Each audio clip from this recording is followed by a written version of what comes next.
بسم اللہ الرحمن الرحیم۔ انسان کی کامیابی اور ناکامی کا دار و مدار اس بات پہ ہے کہ اگر انسان اللہ جل جلالہ کے احکامات کے ساتھ چمٹا رہے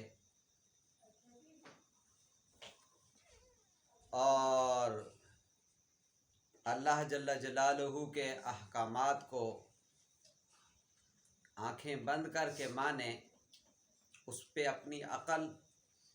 اپنی سمجھ، اپنے فہم کو استعمال نہ کرے، جو اللہ نے فرمایا، اللہ کے رسول نے فرمایا وہ حق ہے، وہ سچ ہے، تو یقیناً وہ آدمی دنیا میں بھی کامیاب ہے اور آخرت میں بھی کامیاب ہے۔ اور جس آدمی نے یہ سوچا کہ یہ بات تو میری سمجھ میں نہیں آتی یا میری عقل میں نہیں آتی، اور وہ کوشش یہ کرے کہ میں اللہ جل جلالہ کے احکامات کو عقل کے ذریعے سے سمجھوں اور عقل میں آ جائیں، سمجھ میں آ جائیں، تو پھر تو وہ اس پہ عمل کیا جائے، اور اگر عقل سمجھ میں نہیں آتے تو اس کو چھوڑ دیا جائے، تو ایسا انسان یقیناً دنیا میں بھی رسوا ہے اور آخرت میں یقیناً رسوا ہے۔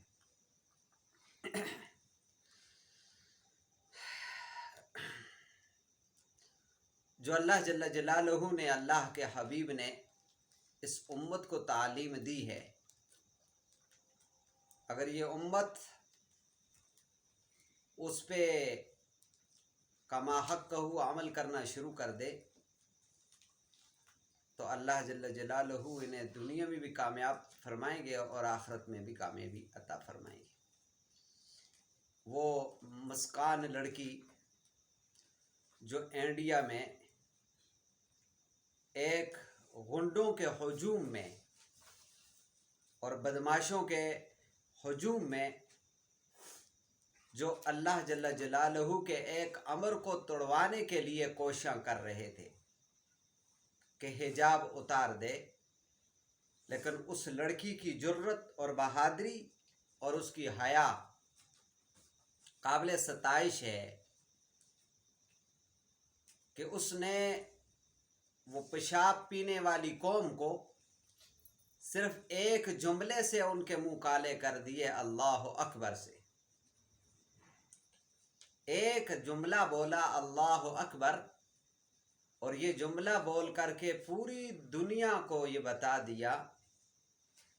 کہ مسلمان ایسے پیشاب پینے والی قوم سے نہیں گھبراتا، ہمارا رب، ہمارا خالق اور ہمارا مالک وہ سب سے بڑا ہے۔ اس جملے کی بدولت اللہ جل جلالہ نے اس بچی کو کتنی عزت عطا فرمائی۔ پوری دنیا انسانیت میں مسلمان اور غیر مسلم اقوام اور ممالک شہرت کے لیے کیا کچھ کیا جاتا ہے، جھوٹ، کذب، دجل، حلال حرام، صرف شہرت حاصل کرنے کے لیے، حتیٰ کہ مرزا جیسے لعین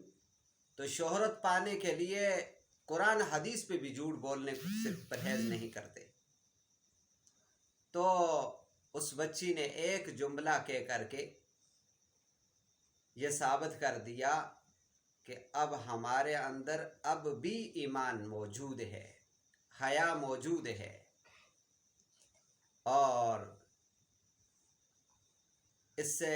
تمام امت مسلمہ کی عورتوں کو سبق لینا چاہیے کہ اسی طریقے سے جس طرح اس نے جرت کا مظاہرہ کیا،